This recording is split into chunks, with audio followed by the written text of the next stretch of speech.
de la Cámara de Representantes, ingeniero Sebastián Macías.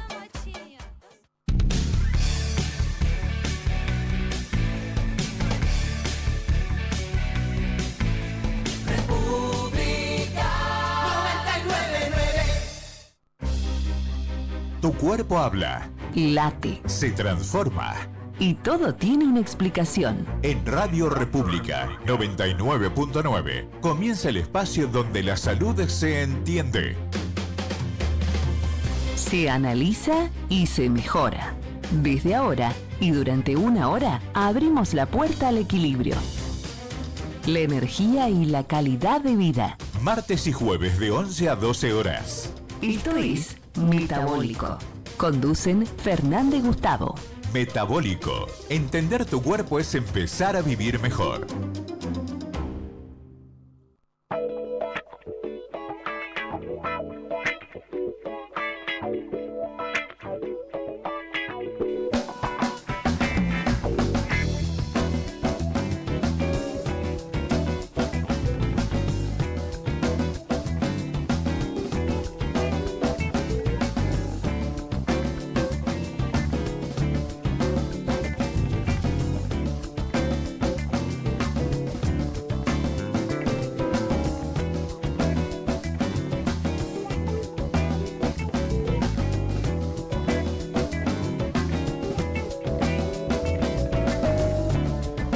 Hola, ¿qué tal?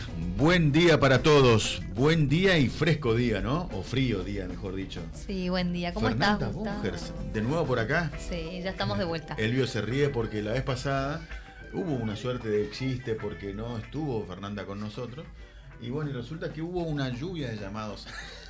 Qué bárbaro, ¿no? No, pero fue una cuestión muy circunstancial. Claro, seguro. Claro. ¿Cómo pasaste tu día? Bien, muy bien. Muy Qué bien. bueno. Feliz Día del Padre a todos los padres que ejercen el rol, que Claro. no son todos, ¿eh? Padre en todo sentido, ¿no? Padre. Padre. Sí, la verdad es que muy bien. Queremos hoy abordar, voy a cambiar completamente de tema, no queremos irnos mucho por las ramas. ¿Por qué? Porque la vez pasada estaba haciendo un chequeo de las cosas que son cosas que la OMS, por ejemplo, destaca como días a tener en cuenta para una toma de conciencia sobre enfermedades, prevención. Y la vez pasada leía que era el Día del Orgullo Autista, orgullo autista, ¿no? O sobre el autismo. Y me quedé un poquito pensando acerca de eso, porque también es cierto que aquí en Metabólico hace tiempo venimos hablando mucho acerca de salud mental. Venimos hablando mucho acerca de la necesidad de una mirada interdisciplinaria sobre la cuestión de la salud mental. Y además venimos hablando acerca de las cosas que van apareciendo, y diría yo, con bastante anticipación, si vale el término, ¿no? Me refiero a situaciones con adolescentes, con chicos, sobre el tema de salud mental. Y una de las cosas que también queríamos justamente consultar hoy tiene que ver con el autismo y además con la mirada que como sociedad tenemos acerca de eso, ¿no? Súper interesante porque, bueno, creo que hoy es un tema que está es muy fresco, es muy común. Quizás también, y vamos a preguntarle esto a la doctora que nos acompaña hoy, respecto por ahí sobrediagnóstico que hay al respecto, que también se comenta mucho. Así que bueno, le damos la bienvenida. Vamos a darle la bienvenida a la doctora Cintia Diplotti, que está con nosotros, le agradecemos mucho. Siempre agradecemos el hecho de que corten su actividad. A las 11 de la mañana de un día de semana es complicado. Sí. Sin embargo, se toman el trabajo de venir, así que estamos más que agradecidos. Doctora, buen día. Muchas gracias por la invitación, buen día. ¿De qué hablamos cuando hablamos de autismo para empezar a desandar este tema? Bueno, el autismo en sí mismo no solamente es un problema primario en la salud mental, sino también puede ser secundario a otras causas. El autismo en sí mismo es un trastorno del neurodesarrollo, es decir, que cuando el bebé se está gestando hay ciertas cuestiones que pasan en el primer trimestre del embarazo, es una de lo que más se encuentra en la causa. Y bueno, a partir de eso comienza el niño a desarrollarse de diferentes maneras, no a lo que uno espera habitualmente. Entonces va a tener algunas cuestiones en el largo de su vida relacionadas a problemas sensoriales, problemas de habilidades sociales, a veces problemas de conducta, problemas atencionales. No necesariamente todas las personas con autismo tienen una discapacidad mental o una discapacidad física. O sea que el autismo es un eje, atraviesa varias patologías también, el autismo en principio. Pero después tenemos que ver también que hay distintos tipos de formas de esta forma de ser en el mundo, porque en realidad es una condición, ya se dejó de hablar de un trastorno, se dejó de hablar de una enfermedad para hablar de que es una forma de ser y estar en el mundo. Entonces, esto atraviesa a varias patologías, como les dije, y hay diferentes niveles de apoyo que necesitan las personas que tienen esta condición. Entonces, partiendo de ahí, es un abanico importante que atraviesa la vida de una persona que tiene este problema, ¿no? Esta condición, ¿no? Cuando hablamos entonces, usted una palabra que utilizó, dijo estas maneras, ¿no? Lo que hoy se escucha sobre espectro autista. ¿Qué sería el espectro? Y es esto que yo te comentaba de formas de ver que atraviesa el autismo, por decirlo de alguna manera. Hay chicos que tienen, por ejemplo, una síndrome de Down y pueden tener síntomas autistas y otros no. Hay chicos que tienen discapacidad intelectual y que pueden estar dentro del espectro de la condición, de este abanico de posibilidades, este abanico de signos y sintomatologías, y otros no. Entonces hay chicos que necesitan mucho más apoyo, que no hablan, que no se mueven, que tienen otras patologías comórbidas, y otros que no. Entonces hablamos de una probabilidad de patologías que atraviesa estos signos que yo te comentaba, que son estos síntomas y signos que te comentaba, que son el problema para comunicarse, de sociabilizar, cómo las cuestiones sensoriales, las cuestiones de conducta, de impulsividad en algunos y otros de retraimiento. O sea, son varias cosas que uno debe considerar. Cuando dice cuestiones sensoriales, ¿habla de qué? Por ejemplo, los sonidos o los olores que los traspasan y son muy sensibles, pueden oler cosas que uno no los percibe tanto, o escuchar sonidos mucho más fuerte que otras personas. Hay chicos que, por ejemplo, ciertas músicas le afectan, o los sonidos de en la escuela, el sonido, el bullicio que hay en la escuela con el tinglado los afecta un montón, y nosotros hablamos de se desregulan, empiezan a impacientarse, como no pueden comunicar a veces de una manera como todos los chicos, me molesta esto, actúan, hacen berrinches, se quejan de alguna manera que es inapropiada para el ambiente. Tampoco tienen esta visión social de poder decir, no, yo me tengo que quedar quietito, o un estudiante universitario que no se puede quedar quieto en su silla. Entonces, bueno, hay ciertas circunstancias que por sonidos, olores, la percepción de la piel, hay chicos que hay lugares que sienten mucho calor, depende de las circunstancias que están viviendo y se sacan la ropa, y otros que necesitan la ropa muy ajustada. Hay chicos que sienten como que la ropa le pinchan, chicos grandes y adolescentes, porque claro, esto atraviesa, no es que uno tiene esta situación de chiquito y de grande se cura. Esto es una forma de vivir, una forma de ser. Por eso quiero que eso es lo que más me interesa que sepan, porque a veces creemos que con ayuda y apoyo los chicos se sanan, y en realidad esa ayuda y apoyo es para que ellos se adapten, se puedan integrar, que el sistema los integre y puedan tener una vida lo más autónomo posible los que pueden. Por eso te decía, hay chicos que necesitan poco apoyo, chicos que necesitan mucho apoyo y otros que necesitan todo el apoyo. O sea, hay diferentes formas de ver el autismo. Cuando al principio mencionaba esto de ser neurodivergente, ¿no? Que es la condición que tiene el autista, esté asociado o no a otra patología.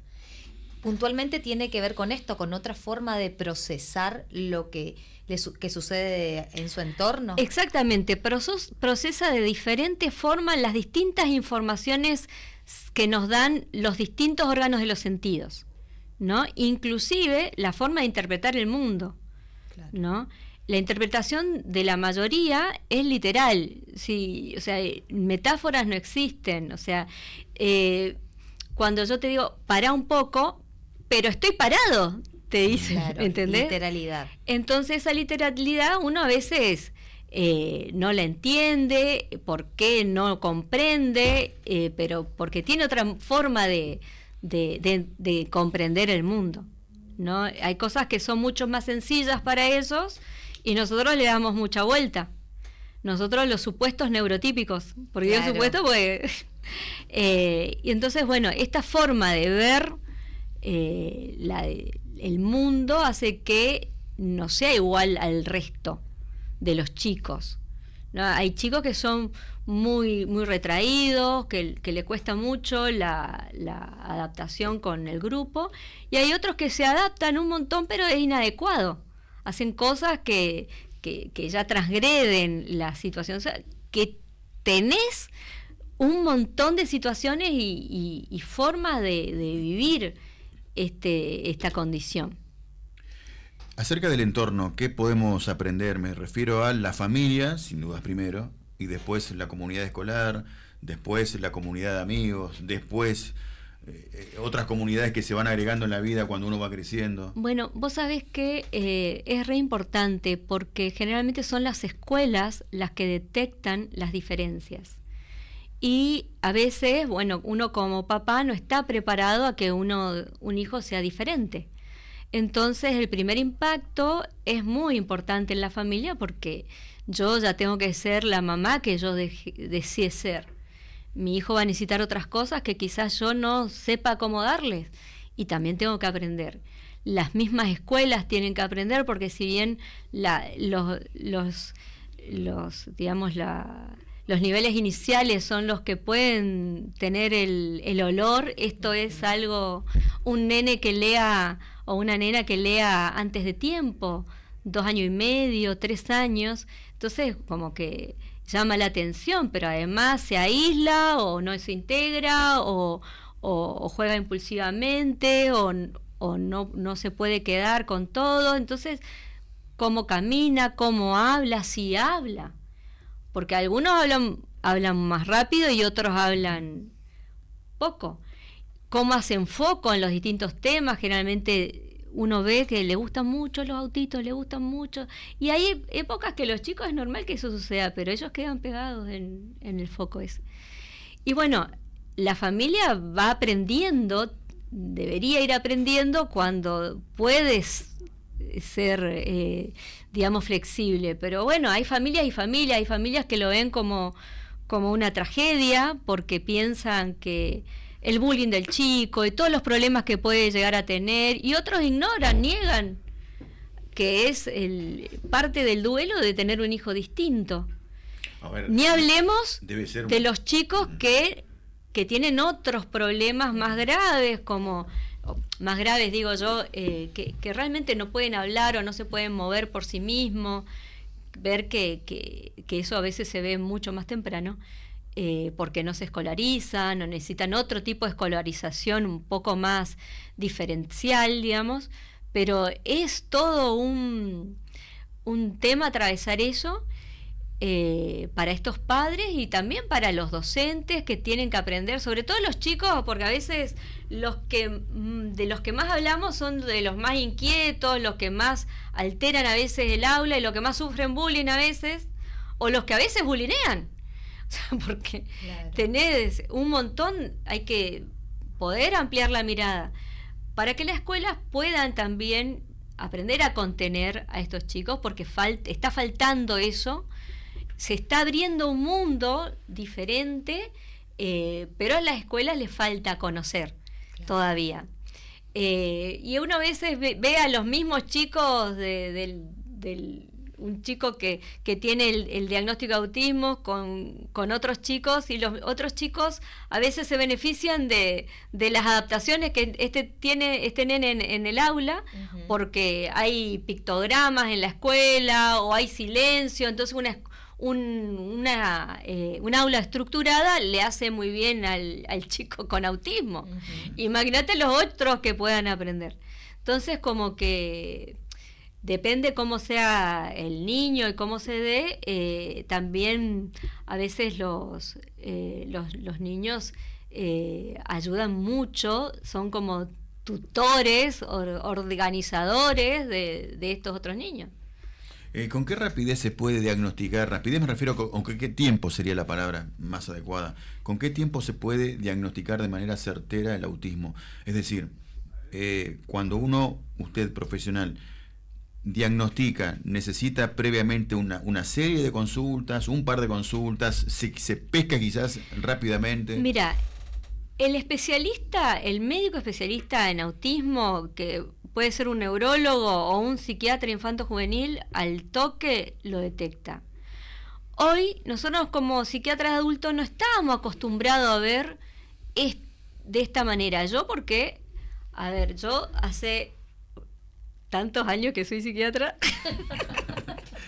hace unos cuantos años que soy psiquiatra, y aprendí a mirar, o sea, había otros diagnósticos que cubrían esto, pero el diagnóstico estaba, pero nosotros no lo veíamos como antes, hasta que empezaron a ver niños, o sea, había mucho alcoholismo, muchos problemas graves, los autismos graves eran los más fáciles de diagnosticar, claro. Pero los que son de alto nivel de funcionamiento, que son los de tipo 1, nivel 1 que se les dice, eran más difíciles, porque son los más adaptados a la vida.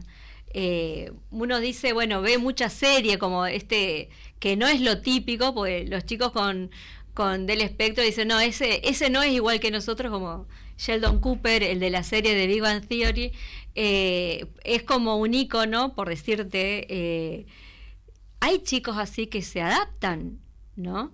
Pero cuando tienen un problema y le hacen bullying, o están muy estresados, o hacen como el síndrome del quemado, que para ellos tienen otros nombres, porque los agota el ambiente, la exposición, todo eso, antes no lo veíamos.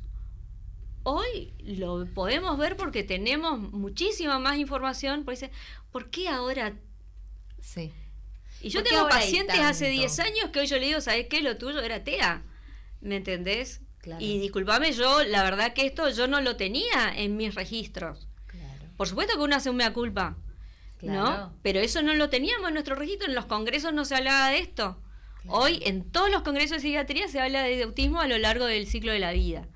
Entonces nosotros tenemos esto, podemos acompañar mucho mejor, ¿no? Porque mi hijo siempre fue hiperactivo.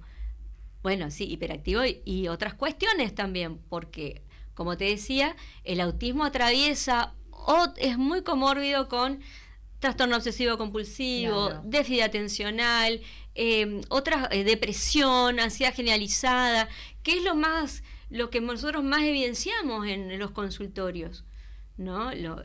Pero si uno hace un poco más de foco, entiende que su forma de ser y estar en la vida era otra. Muchos diagnosticados con psicosis por sí, su estructura, dependiendo de cómo la mirada, una estructura psicoanalítica lo va a mirar de un lado, mi mirada es como más neurocognitiva, lo miro desde otro lado, pero tienen una estructura diferente. Una pregunta de una oyente, Alicia se llama, dice... ¿Por qué dice la profesional que hay padres que niegan? ¿A qué se refiere? Justamente yo le iba a preguntar eso. Y segundo, dice, ¿qué rol cumplen los docentes integradores? ¿Sin docente integrador puede un niño neurodivergente adaptarse a la escuela? Mira, en principio, ¿cómo era la primera? Me dijiste, la primera ¿por qué negaban?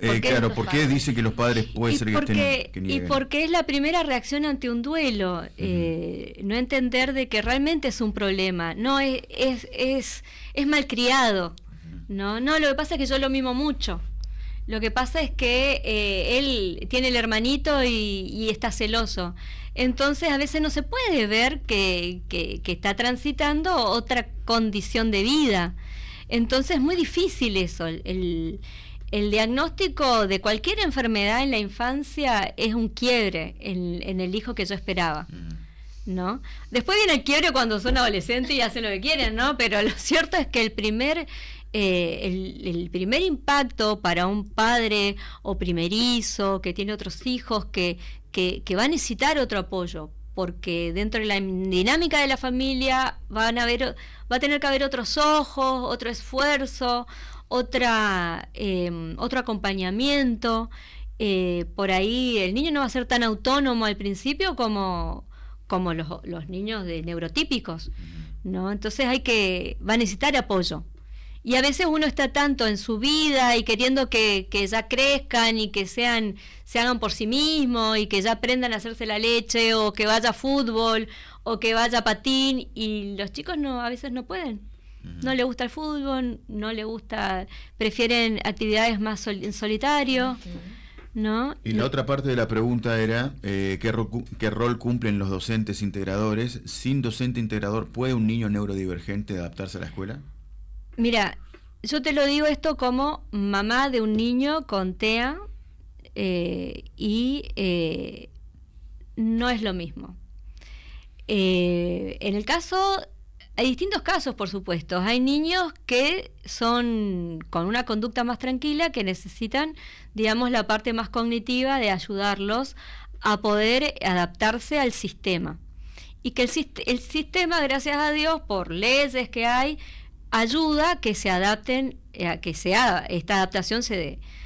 Pero hay chicos que son muy impulsivos, muy hiperactivos, que disrumpen mucho en el aula, pero que son chicos que necesitan el acompañamiento, y con la organización de la conducta andan re bien. Esos chicos, si no están ese docente, no se pueden quedar en el aula. Entonces se evita muchas veces que esto ellos puedan sostenerlo. Igual en la facultad, ¿no? Igual en la facultad. Un acompañante terapéutico en estas cuestiones ayuda a que se ordene, se organice, se integre, y hace como de una herramienta de entrenador en habilidades sociales. Porque si está bien entrenado, el maestro integrador también influye mucho en el grupo y en cómo sociabilizar entre todos, ¿no? Entonces, eso es, pero bueno, necesitamos que haya estas personas, que estas personas se entrenen, que las escuelas las contengan y las entrenen también, que los docentes se apoyen en estos docentes, porque fluye mejor, fluye el aula y el niño es parte integrado del grupo, Claro. ¿no? Sabemos que generalmente el diagnóstico se da a edades tempranas, pero en la actualidad he escuchado mucho respecto a que de adultos tienen el diagnóstico. ¿Qué porcentaje representa hoy eso? Mira, no lo tengo al porcentaje, justamente lo busqué, pero solamente los porcentajes que tenemos más que nada son los que se dieron por la OMS, que es 100 cada uno, no necesariamente niños, sino en general, y 34-1 según el último estudio que presentó Trump en el Senado de Estados Unidos. Pero bueno, es lo que uno ve en la consulta, en la práctica, es que hay muchos chicos que andan bien sin el acompañamiento, pero en algún momento van a necesitar la ayuda. Porque el estrés que tiene lo social, el estrés que tiene las actividades académicas, a veces también es lo que más complica. Claro. No, él se retrae, no. Hay chicos que siempre tuvieron un acompañamiento pedagógico, pero nunca tuvieron un diagnóstico, ¿no? Pero llegan a la facultad, y en la facultad empieza, digamos, a hacer otra historia. Porque no es la primaria, no es la secundaria. A veces son chicos que el estrés del cambio, hay chicos que vienen de primaria a quinto año en el mismo grupo, que ya se conocen. Los cambios para estos chicos es un montón. Entonces, y no es algo que, a ver, yo que como les contaba que estoy de alguna manera muy embebida en el tema, por supuesto que me falta un montón más, pero yo lo que veo es que hay muchos chicos que por ahí necesitan la mirada del adulto, ¿no? No solamente los chicos con TEA, pero con la mirada del adulto el apoyo ya es un montón. Con que uno de los padres mire al niño ya es un montón. Imagínate un chico con autismo, que uno de los padres, porque es muy difícil que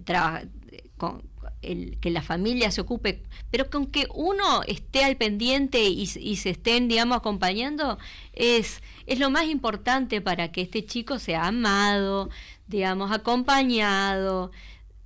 Los padres nos equivocamos 100% en todo, sí. con los neurotípicos y con los chicos con divergentes un montón más, porque a veces uno quiere tratar de llevarlo a la normalidad, pero no, yo cuando me vi el pase, esto, bueno, es así. Vuelvo hacia atrás. Vuelvo. ¿Qué hay que hacer con respecto a los límites? Los límites hay que ponerle a todos. Y los límites a estos chicos les viene muy bien porque le da un encuadre. Como yo te comentaba recién, cuando el aula está estructurada, los chicos enganchan. Cuando es muy ruidosa, no hay, digamos, una organización, el docente como que, bueno, tengo este tema, traigo otro. Cuando los chicos tienen el esquema armado, ya saben qué esperar. Los chicos cuando, por ejemplo, los chicos en general, cuando vos le anticipás, ellos ya saben qué esperar, entonces no tienen esa ansiedad. Y los chicos con TEA de alto funcionamiento, esto como que es regla. O sea, claro. Anticipación tiene que estar para que ellos puedan estructurar, pero también tiene que estar el límite. ¿Por qué? Porque si yo le pongo límite de pantalla, límite el horario para ir a dormir, límite en la alimentación, límite en los tiempos, bueno, es hora de la tarea, es hora, por supuesto, siempre es un caos. Claro. Es un caos siempre con los chicos que cambiar de un estado a otro les cuesta. Hay que tener mucha paciencia y ahí sí a los padres somos, digamos, los que tenemos que estar calmados, lo que tenemos que, cuando damos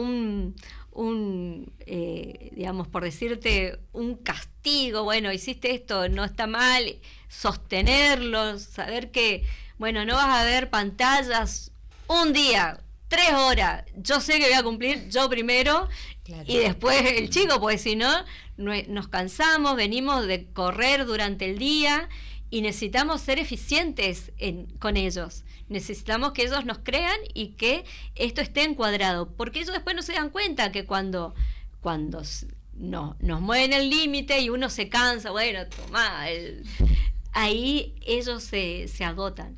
Ellos no se dan cuenta que se agotan. Pero viene el berrinche, no duermen, se pasan de rosca, tienen problemas de físicos, qué es lo que comen, cómo comen. Hay chicos que, por esta cuestión sensorial también, eligen qué comer. Comen todo lo blanco, no comen lo verde, comen solo carne. Entonces, son un montón de cosas que uno tiene que manejar para poder que el chico esté alimentado, contenido, con límites, y bueno. ¿Cómo se maneja el insomnio en el caso de los pacientes autistas? ¿Niños o adultos? Niños. En los niños hay que ordenarlos. El orden y la actividad física, aunque no sea en grupo, qué sé yo, tratar de salir a caminar, llevarlo a la plaza, que ellos puedan ver natación, que ellos puedan ver que su cuerpo, digamos, pueda desconectar de la mejor manera. Poco dulce, no es nada de dulce, porque viste que también hay teorías de dieta, teorías no. Sí. En realidad una buena alimentación lo que lo hace es que se inflamen menos y se irriten menos, entonces todo eso ayuda, pero no hay claves, o sea, cada caso, cada insomnio, cada berrinche tiene digamos la resolución para cada persona, claro. Para cada niño. Pero en general se recomienda siempre actividad física como para que le regule actividad física el y límite y la regulación y el baño. O sea, si los chicos disfrutan del baño, porque hay chicos que no, el baño, ¿no? Ahí ya te digo que es un espectro amplio de situaciones que cada uno debe atravesar. No son todos iguales, si bien los atraviesan las mismas características, no todos son iguales, no todos tienen los mismos padres.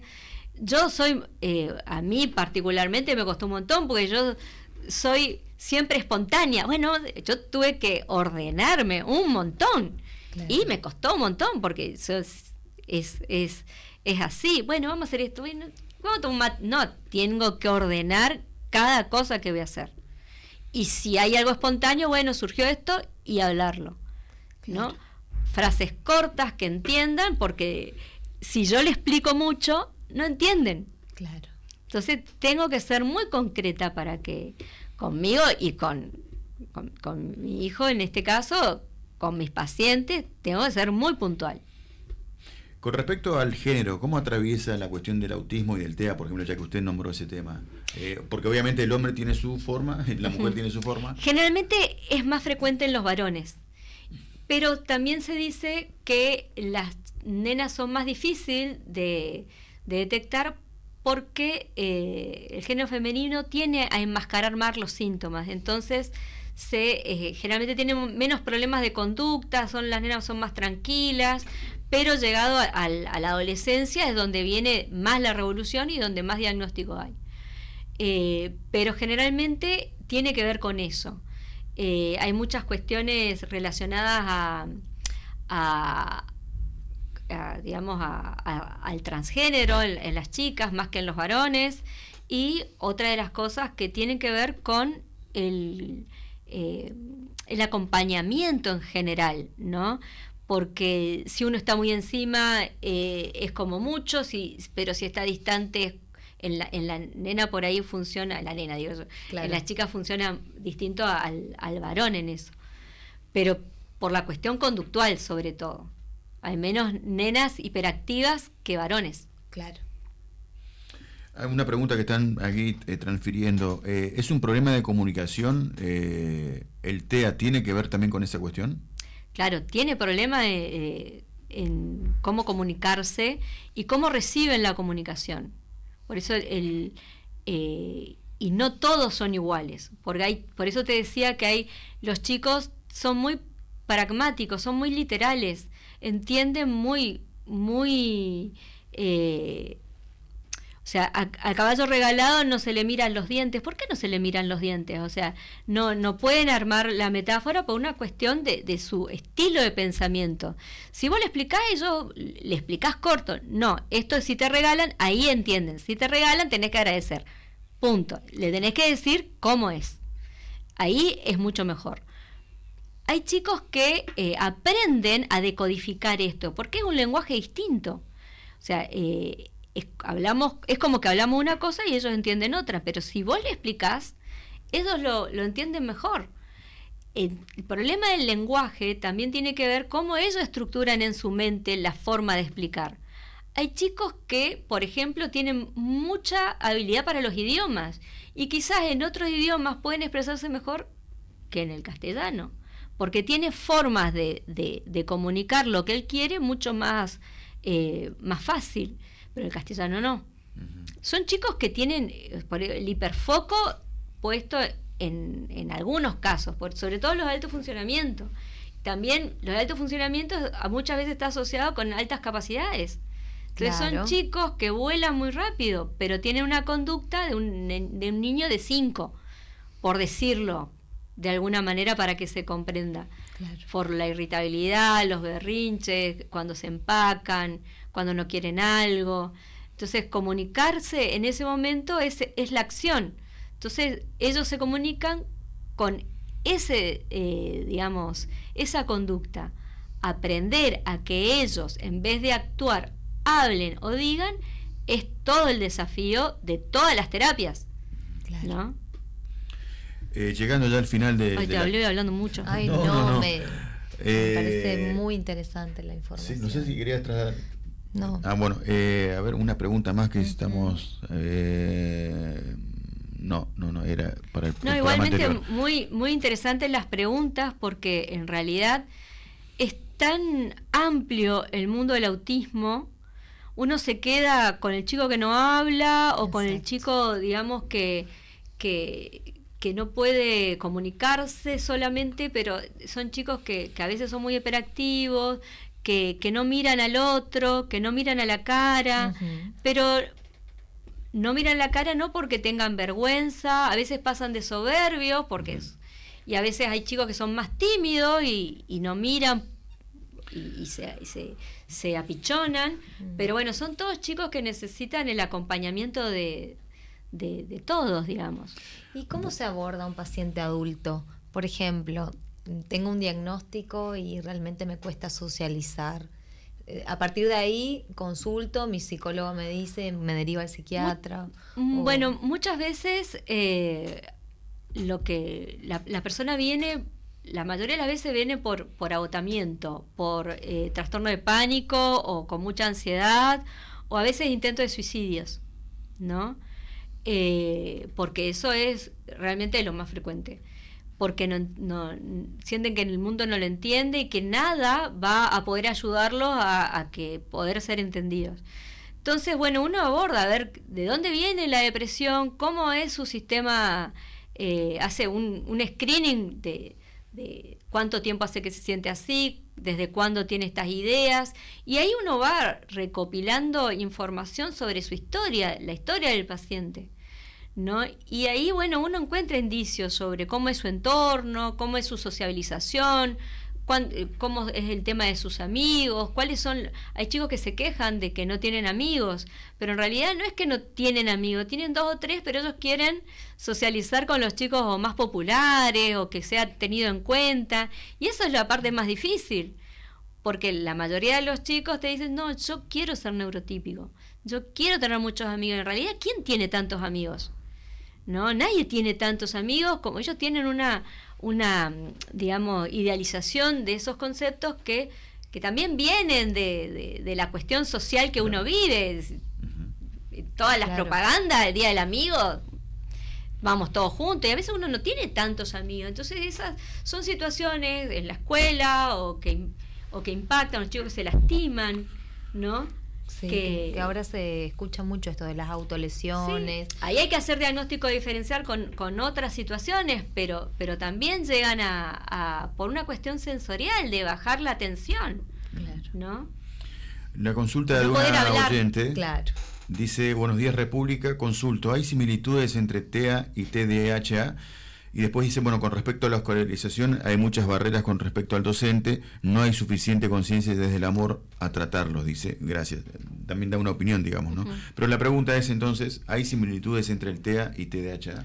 Son 2 entidades distintas, pero un chico con TDAH puede tener indicadores de autismo y eso hace que el chico sea, digamos, muy inquieto, más hiperactivo, muy impulsivo, y sí, empeora un poco más al autismo, porque es más difícil de manejar, pero generalmente son chicos que son muy inteligentes, entonces también hay que dejar de estar aburridos con cómo hace la maestra para tener un chico, digamos, que esté conectado a lo que está diciendo, la motivación que tiene que hacer el docente para todo el grupo va a tener que estar también para este chico, y cómo es todo un desafío. Claro, sin dudas que también es un desafío para la educación, y que me parece que, teniendo en cuenta que son muchísimos los casos que se diagnostican hoy, también debería haber como una visión diferente de la educación a nivel general. Sí, vos sabés que una de las cuestiones que uno dice, pero ya antes en la escuela no se veía. Mi mamá era docente, mi mamá era de las maestras, las manzaneras más o menos, de las normales, entonces tenían un encuadre, y al estar encuadrada el aula, ¿no?, se detectaba al chico y se acompañaba más, pero la escuela tenía una estructura, ¿no? Te portabas mal, te iba abajo de la Virgen, o sea, era algo... O sea, había límites muy claros y el acompañamiento de los padres era, Y bueno, digamos, porque también existía eso de que el padre no contradecía al docente, como existe ahora. claro, o sea, El padre y la imagínate. madre la dice- escuela estaba estructurada también, como Claro. decís vos, de otra manera. Mira, yo agradezco realmente a la escuela de mi hijo porque quiere aprender, con idas y vueltas, digamos, porque aparte todos los docentes todos los años cambian, entonces no todos tienen la misma predisposición o habilidad o como quiera, pero todos, la verdad que todos quieren colaborar. Lo que pasa es que también tenemos docentes que están gastados, son muchos Claro. chicos, entonces uno también como papá tiene que entender que tiene que acompañar a la escuela. Claro. Esto no es solamente la escuela tiene que entender, nosotros tenemos que entender y acompañar entre todos a estos chicos, como lo haríamos como lo hacemos con nuestros hijos que no son neurodivergentes, pero uno cuando se preocupa por el hijo es porque hay amor. O sea, la maestra a veces no es que no tiene amor, pero tiene poco tiempo y está muy gastada. Entonces, no es tan fácil Claro. el sistema. Bueno, la oyente está en línea, dice, hola, quiero consultar, ¿en qué momento se deriva al niño que presenta autismo al psiquiatra infantil? Una pregunta. ¿Tiene alguna contraindicación la medicación? Preguntados. Y después dice, ¿desde qué edad se puede diagnosticar el autismo? ¿Hay algún estudio específico que diga por qué o que deriva el diagnóstico de TEA? Mira, el diagnóstico lo hacen los médicos y a partir del diagnóstico, si el chico tiene demasiados inconvenientes, se medica a partir de los 6 años, ¿no? Dependiendo qué situación amerite medicar. No se medican todos los autismos, se medican los que tienen problemas. Hay chicos con epilepsia que tienen autismo, entonces hay que ver qué condición tiene y cada uno ver qué es lo que hay. No hay ninguna... o sea, hoy, por suerte, los diagnósticos son más precoces, lo hace el médico psiquiatra, el pediatra está habilitado, sobre todo los que hacen neurodesarrollo, pero el neurólogo, esta patología, esta condición primero era del neurólogo, después pasó a ser el psiquiatra, el que también son los infantos juveniles los que hacen el diagnóstico. La entrevista diagnóstica es la más importante que hace a la consulta y sí o sí el diagnóstico es médico. O sea que sí el médico se vale por estudios como el A2, que es para niños, el ADIR para adultos, pero lo cierto es que es el médico el que tiene que poner la firma para decir esto es tal. Entonces, la evaluación de los profesionales que reciben a veces el psicólogo, el psicopedagogo, ¿no? La mirada de ellos es sumamente importante para poder, digamos, ser derivado a tiempo y ser tratado bien, digamos. O sea, a veces el psiquiatra o el neurólogo no está tanto en la vida del niño como está el psicopedagogo, el psicólogo, Claro. el maestro integrador, la terapista ocupacional, Claro. ¿no? Es un equipo importante el que necesita. Bueno, felicitan por la elección del tema, los oyentes, y también por las explicaciones de la doctora. Así que dice, tiene que volver. Bueno, vamos a Ya la convocarla están para otro comprometiendo. tema, seguro. ¿Puede repetir la estadística que se maneja hoy acerca de los casos en la actualidad de autismo, más o menos? Que había dado? La OMS era de 100 a 1 y según el último informe que presentó Trump en el Senado, es de 34 a 1, ¿no? Que es entendible. No nos olvidemos también, y esto es algo que ya te lo dejo para otro día, Para la próxima. las adicciones, cómo están atravesando los embarazos, y que también estas cuestiones, uno dice, no, la vacuna. Hay muchas cuestiones que le están atravesando, hay mucho consumo de sustancias que también, digamos, repercuten en la gestación, en el embarazo. Bueno, estamos llegando al final. La verdad es que agradecemos mucho el tiempo de la doctora Diplotti. Yo quería, no sé si Fernanda tenés alguna más, pero yo quería solamente cerrar, en el caso de cerrar, con una, digamos, una reflexión final sobre la cuestión del autismo y sobre todo la tranquilidad o en todo caso una mirada de acompañamiento para los padres, para la familia. Bueno, el mundo... Esto es algo muy importante. El mundo está cambiando. Hay cosas que están bien y hay cosas que no están bien, ¿no? Pero en esto, al autismo, a las personas del espectro autista, le está ayudando mucho que se hable de esto, porque si bien se habla siempre de los chicos que son más vistos, que como yo te decía, los de nivel 1, los que son más inquietos, o los que están más participando en las aulas, también tenemos que hablar de los chicos que tienen un autismo más profundo, y que son los que menos los padres pueden estar, digamos, constantemente yendo a marchas para poder ver el tema de la discapacidad, que es tan importante, ver que realmente haya, digamos, condiciones como para que puedan ser tratadas, que las obras sociales entiendan de que esto realmente es parte de un problema de salud, porque si no resolvemos los primeros años de estos chicos, realmente van a tener una carga de salud mucho más grande. Medicación, tratamientos, internaciones, a veces te estoy dando, digamos, lo que en extremo puede pasar. Entonces uno, en prevención, hay que gastar. Hay que hablar con las personas, hay que detectar. El trabajo que hacen los docentes iniciales es sumamente importante. Y por supuesto, el amor, la preocupación por nuestros hijos, el estar al pendiente, estar cansado, levantarse y seguir, es re importante, porque los padres que estamos atravesando todas estas circunstancias, como los padres que tienen chicos con otros problemas que a veces son mucho más graves respecto a la salud, es muy agotador.